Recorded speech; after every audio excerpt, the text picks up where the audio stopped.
President Trump also announced a new trade deal with the UK. All that Britain demands in return is that we keep these two. No! I refuse! I'm sick of it!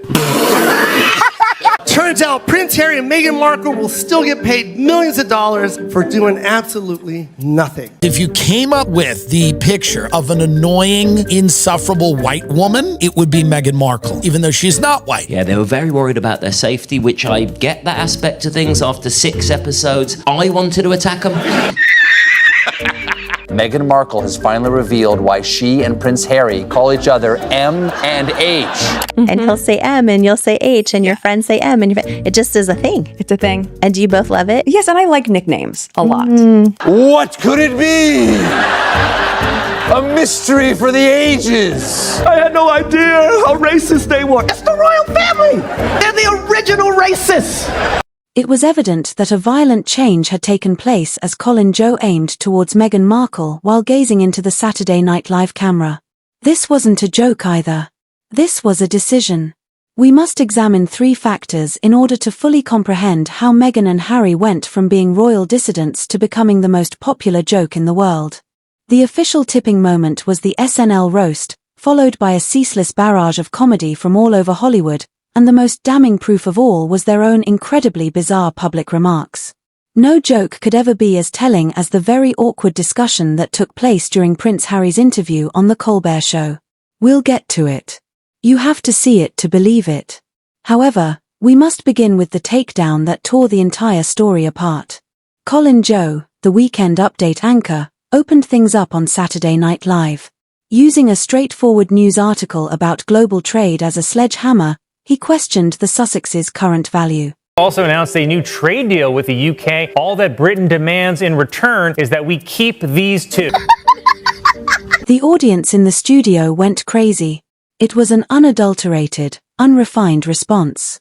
But their declining popularity wasn't the only thing Colin Jost was making fun of. It was a direct challenge to the logic of their entire post-royal scheme.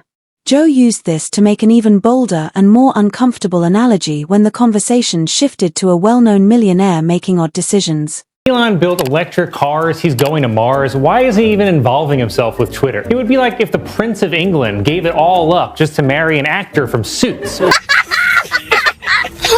The analogy was brutal.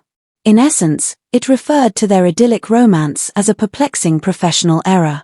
Furthermore, the show has seen attacks of this nature before. For years, they have been making fun of the couple's tale. In fact, back when the pair initially got married, Michael Che, Joe's co-anchor, stated something even more direct. Here today, Suits actress Meghan Markle married some unemployed dude who still lives with his grandma. Because it utterly demolished the regal fairy tale picture, this caricature of an unemployed man became legendary. SNL has obviously never forgotten this theme. Thus, the show was prepared to turn Meghan's dramatic return into yet another vicious jab at her husband when it was revealed that a Suits spin-off was in the works. It will focus on Meghan Markle's character's struggle to balance her legal career while also caring for an unemployed immigrant. The message was obvious, and the laughing was ruthless. Though they were only a small portion of a larger hilarious onslaught, SNL wasn't holding back. Soon, it seemed like every late-night presenter was joining in, and the couple's notorious multi-million-dollar Netflix deal was their first target. The joke was self-evident, and host Joe Coy gave their Hollywood peers the punchline straight from the Golden Globe's enormous stage. Turns out Prince Harry and Meghan Markle will still get paid millions of dollars for doing absolutely nothing. In a room full of people who genuinely need to provide material for their businesses, that joke struck a deep chord. It solidified the increasing belief that Meghan and Harry had profited from their titles without providing the goods. The notion of receiving payment for nothing spread throughout the industry. Trevor Noah handled it in a more straightforward and intimate manner on The Daily Show, speculating on Meghan's thoughts. What happens when you bring the first black woman into the royal family? She looked at Harry and she's like, you need to get a job. However, the derision swiftly shifted from their financial assets to something much more delicate. The basis of their narrative. It was one thing to criticize their work ethic, it was quite another to cast doubt on their victim status. Jimmy Kimmel and other hosts started to publicly question their whole justification for leaving the UK, highlighting the obvious and somewhat humorous irony of their escape strategy. Racism was a big part of their decision to leave, which you know things are bad at Buckingham Palace if they came to America to get away from racism. He wasn't done yet, and he had a point. Focusing on the utter ridiculousness of the royals' apparent concern for heredity. I should hope that the kid looks more like Meghan than Harry. No offense, but Harry kind of looks like the guy who played Screech, may he rest in peace.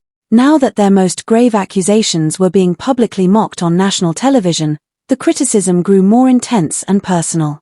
Furthermore, although the items these hosts dissected are undoubtedly odd, they pale in comparison to the surreal Call Bear video I previously promised you. And we're working on it, I assure you. However, many saw the couple's attempt to establish a personal brand as an easy target, so the comedians first focused on that. Stephen Colbert even made fun of their adorable nicknames. Meghan Markle has finally revealed why she and Prince Harry call each other M and H. And he'll say M and you'll say H and your friends say M and it just is a thing. It's a thing. And do you both love it? Yes, and I like nicknames a lot. What could it be?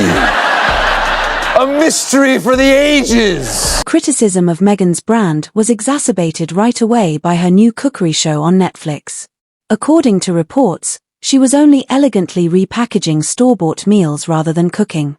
Jimmy Fallon had the ideal opportunity to make fun of the entire scenario because of this storyline that prioritized style above substance. Meghan Markle make her own pretzel bags. They don't know why. That's interesting. She takes it from one bag and puts it in another bag. Another bag. That confuses. This change was substantial. Professional comedians were no longer the only ones attacking. Hollywood was so overtaken by the mood that other actors started discussing it. Now, even in jest, Meghan's presence was being presented as a minor public nuisance. Meghan Markle has ruined your workout regime. Is this true? If so, yes, she has. James Corden, the host, sought for an explanation and appeared to be genuinely perplexed. The explanation she offered was both remarkably straightforward and, in the bizarre realm of celebrity, a genuine issue that seemed absurd to everyone else. To a yoga place, which is my yoga place. But now that she went there, everyone's going to want to go there. You can tell the story has fully gotten out of hand when other celebs are complaining on national television that you're too many people in their yoga session. But the carnage of stand-up comedy was far worse than the courteous insults of late-night television. Comedians like Ricky Gervais immediately jumped to the traditional issue of royal entitlement when there were no censors. Once at a gig, the back was Harry and William, Madonna and Paul McCartney. Not one of them paid. One of the main causes of the public's annoyance is the feeling of superiority. Other comics, such as John Mulaney, chose to completely ignore the social critique while Dervs criticized their privilege. With a straightforward insult that directly targeted Harry's brains and his pivotal choices, he went right for the throat. You dumb ginger. You leave your title because you don't like your 94-year-old grandma? That's the definition of something you weigh. Melanie's remark was a scathing remark. However, the Sussexes became a major source of preoccupation for other comedians. Tim Dillon has been the most ruthless of them. He poured out a barrage of insults, portraying Meghan as not just a fake but an extremely annoying person. You came up with the picture of an annoying, insufferable white woman, it would be Meghan Markle, even though she's not. This was more than just Dillon's public image. His criticism turned into a vicious assault on her intelligence, which he presented as a distinguishing quality. You'd be stunned at how dumb she was. Not because she's black, because she's an actress who was on the show Suits. Dillon then made a direct connection between this concept and her business endeavors, seeing her new lifestyle company as a prime example of a condescending celebrity who despises the rest of the world rather than as a legitimate project. He thinks we're all animals and that she's helping us with jam and honey. Comedy icon Chris Rock offered a more scathing and possibly even more severe critique than Dillon's, which was purely vitriol. His viewpoint on racial issues is quite significant. People therefore paid attention when he spoke. He began by ostensibly accepting their central thesis regarding the royal family. I had no idea how racist they were. It's the royal family! They're the original racists! However, he utterly disregarded Meghan's main grievance after that. wanted to know how brown the baby was gonna be. Concerns and conversations about how dark his skin might be when he's born. That's not racist. Even black people want to know how brown the baby goes. It was a crushing one too. Last but not least was the British comic Simon Broadkin, who seemed to encapsulate the public's whole progression from interest to distaste. He says he turned on them permanently after watching the Netflix video and hearing their side of the tale. Before I watched it, I was not a fan of theirs, but now I've actually heard their side of the story, I f***ing hate them.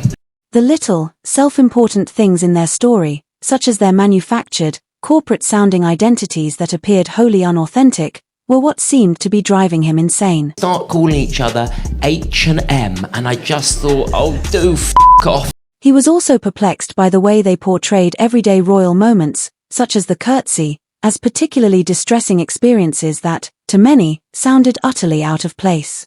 He says, how do you explain to someone who just started dating that they have to curtsy to your own grandmother? That you bow to your grandmother and that you will need to curtsy, especially to an American. Like, that's weird. And I'm thinking, maybe just tell her that your grandmother is the f***ing queen.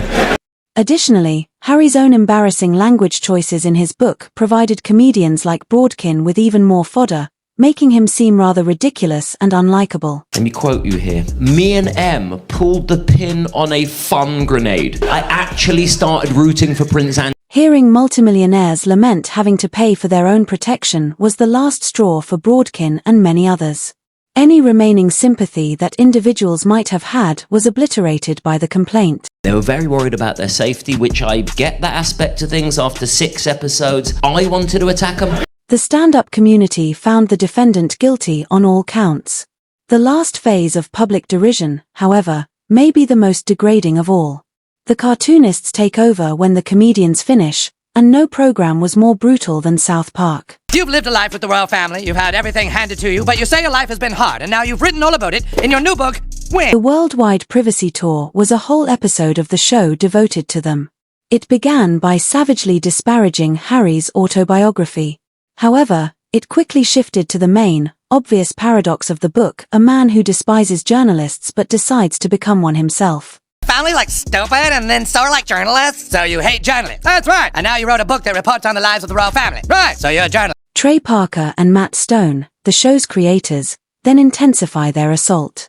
The cartoon interviewer then focused on Meghan, addressing her purported longing for the very celebrity she said she hated. You just want to be normal people. All this attention is so hard. Isn't it true, sir, that your questionable wife has her own TV show and hangs out with celebrities and does fashion magazines? The prince is shown in the show as being totally unaware of this contradiction and defending his Instagram-loving wife in a way that only serves to highlight his own foolishness. Suggesting some people might say that your Instagram-loving wife actually doesn't want her privacy. My Instagram-loving wife has always wanted her privacy. All of this leads up to the most recognizable and vicious visual humor in the show. The couple used megaphones to loudly demand privacy while traveling the world in a private jet. A scenario that encapsulated how the public perceived them. We are leaving! We'll go find some quiet place where we can be normal people! Come on, wife! We want privacy! When they eventually discover a new house, it's the climax of their entire global privacy tour.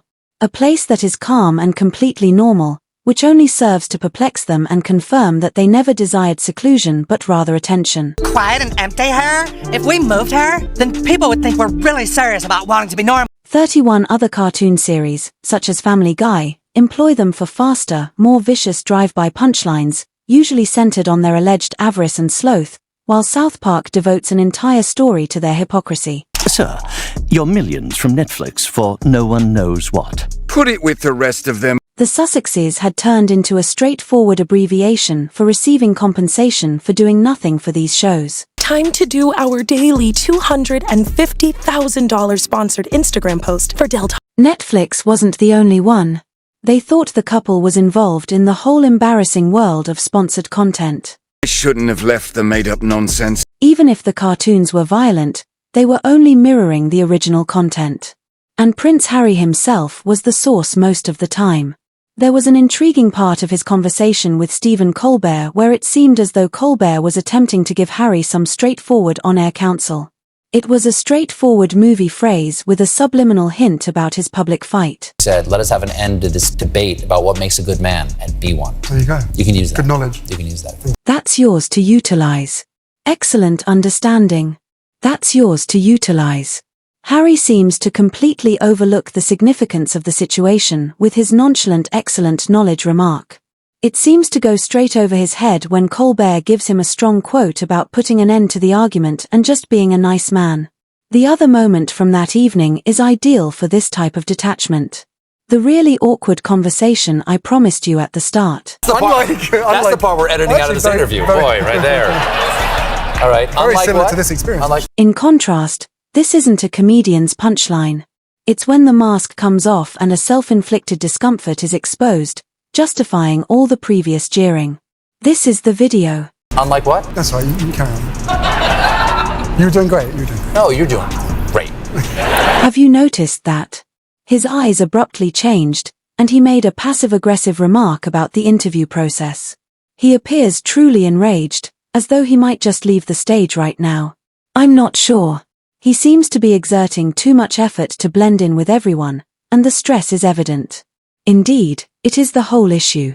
It has nothing to do with the cartoons, the press, or the comedians. It has to do with the incessant, perplexing paradoxes. This story was never truly about two royals leaving a palace, when you take everything else out of it. It's a harsh, contemporary warning about being real. It's a real-time lesson that you can't both declare war on the media and chase its attention at the same time.